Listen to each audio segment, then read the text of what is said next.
Hello everyone, welcome back to our channel. आज हम पढ़ने वाले हैं बीकॉम थर्ड सेम का बिजनेस लॉ का second unit, Indian partnership act 1932। तो सबसे पहले जानते हैं कि इंडियन पार्टनरशिप एक्ट में सबसे पहले जानते हैं पार्टनरशिप क्या होता है। Partnership is the relation between persons who have agreed to share the profits of a business carried on by all or any one of them acting for all। यानी partnership ऐसा एक्ट है जहाँ पर partners मिल के एक दूसरे के लिए या फिर मतलब एक साथ एग्री करते हैं कि वो अपना प्रॉफिट शेयर करेंगे जो कि कमाया गया है थ्रू एक कमाएगा और सारों को उसका बेनिफिट होगा, या फिर सारे कमाएंगे और सारों को उसका बेनिफिट होगा। तो इस एक्ट को बोलते हैं पार्टनरशिप।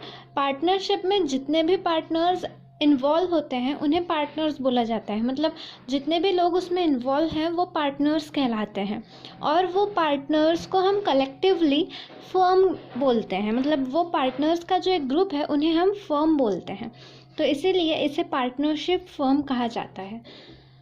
पार्टनरशिप फर्म में आपको बिजनेस करना काफ़ी अनिवार्य है। मतलब आप पार्टनरशिप कर रहे हो तो उसमें आप नॉन बिजनेस कुछ नहीं कर सकते हो, नॉन बिजनेस एक्टिविटीज़ नहीं होती है।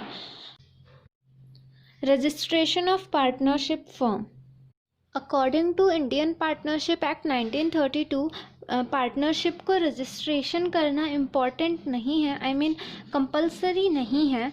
बट फिर भी अगर आप रजिस्टर कराते हो तो आपको कुछ एडिशनल बेनिफिट मिलते हैं, इसीलिए रजिस्ट्रेशन बहुत से लोग कराते हैं। आई मीन बहुत से फर्म्स जो है वो रजिस्ट्रेशन कराते हैं। और इसका क्या मतलब, अगर रजिस्ट्रेशन नहीं कराते हैं तो इसका क्या असर होता है वो हम आगे देखेंगे। पर पहले जानते हैं रजिस्ट्रेशन कराने की प्रोसेस क्या होती है। तो सबसे पहले अकॉर्डिंग टू सेक्शन 58 एप्लीकेशन देना होता है रजिस्ट्रेशन का। रजिस्ट्रेशन के लिए आपको एक तो पोस्ट के ज़रिए या फिर कैसे भी डिलीवर करके आपको रजिस्ट्रार जो होता है उस एरिया का, उस तक आपको एप्लीकेशन पहुंचानी पड़ती है, जिसके साथ आपको प्रिस्क्राइब्ड फ़ी जो होती है वो देनी पड़ती है। और उसके साथ आपको फॉर्म देना पड़ता है जिसमें आप फर्म का जो नाम है वो लिखोगे, फर्म की जो काम करने की प्लेस है, प्रिंसिपल प्लेस है, वो लिखोगे। उसके बाद फर्म और कहाँ कहाँ काम करती है वो डालोगे। उसके बाद सारे पार्टनर्स कब ज्वाइन हुए थे फर्म में वो डालना पड़ता है, और सारे पार्टनर्स का नाम और एड्रेस भी डालना पड़ता है, और फर्म का जो है वो ड्यूरेशन कितना है वो डालना पड़ता है।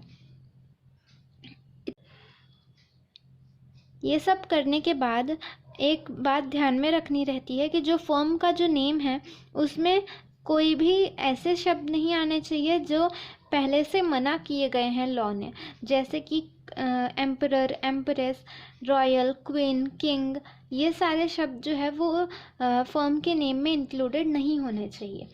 ये सारा जो है फॉर्म वो आपको रजिस्ट्रार जो भी है एरिया का वहाँ तक आपको पहुँचाना होता है। वो पहुँचने के बाद वहाँ का जो रजिस्ट्रार होता है वो अगर सेटिस्फाइड है तो वो रिकॉर्ड करता है, आपका एंट्री रिकॉर्ड करता है रजिस्टर ऑफ फर्म्स में, और उसके बाद आपका रजिस्ट्रेशन कंप्लीट माना जाता है। अगर आपने जो भी स्टेटमेंट्स हैं, जो भी फर्म के रजिस्ट्रेशन के लिए जितना भी कुछ करना था या सेंड करना था, डिलीवर करना था रजिस्ट्रार तक, वो अगर आपने स्पेसिफिक टाइम लिमिट के अंदर जो सबसेक्शन 1A के अंतर्गत दिया गया है उस टाइम लिमिट के अंदर आपने वो नहीं पहुंचाया तो उसके लिए आपको लेट रजिस्ट्रेशन पेनाल्टी भी लगती है, जो कि 100 rupees per year of delay माना जाता है। 100 rupees per year of delay और अ पार्ट देयर ऑफ। अब जानते हैं कि नॉन रजिस्ट्रेशन का क्या इफ़ेक्ट होता है पार्टनरशिप पे। तो नॉन रजिस्ट्रेशन से पहला है no suit in a civil court by firm और अदर को पार्टनर्स अगेंस्ट थर्ड पार्टी। यानी अगर आपने रजिस्ट्रेशन नहीं कराया है पार्टनरशिप का, तो आप जो है, आपकी जो पार्टनरशिप फर्म है वो किसी भी को पार्टनर्स के अगेंस्ट या फिर किसी थर्ड पार्टी के अगेंस्ट सूट नहीं फाइल कर सकती है कोर्ट में। फिर सेकंड है no relief to partners for set of claims. अगर कोई सेट ऑफ क्लेम के लिए कोई पार्टनर्स में तनाव चालू है, तो उसके लिए भी पार्टनर्स कोर्ट में कुछ कर नहीं सकते, जिसके वजह से प्रॉब्लम हो सकती है बाद में। फिर आता है aggrieved partner can not bring legal actions against other partners और द फर्म। पार्टनर्स जो हैं वो दूसरे पार्टनर्स के खिलाफ कोई लीगल एक्शंस नहीं ले सकते हैं या फिर फर्म के खिलाफ भी एक्शन नहीं ले सकते हैं अगर आपने रजिस्ट्रेशन नहीं कराया है तो। बट थर्ड पार्टी जो है वो फर्म पे केस कर सकती है, वो फर्म पे स्यू कर सकती है, यानी लीगल एक्शंस थर्ड पार्टी बराबर से ले सकती है अगर आप अनरजिस्टर्ड हो तो भी। बट आपको अगर किसी और थर्ड पार्टी पे अगर ये करना है, स्यू करना है, तो आपको रजिस्ट्रेशन करना कंपलसरी है। अगर आपको ये वीडियो अच्छा लगा हो तो वीडियो को लाइक करना, चैनल को सब्सक्राइब करना। Thank you so much.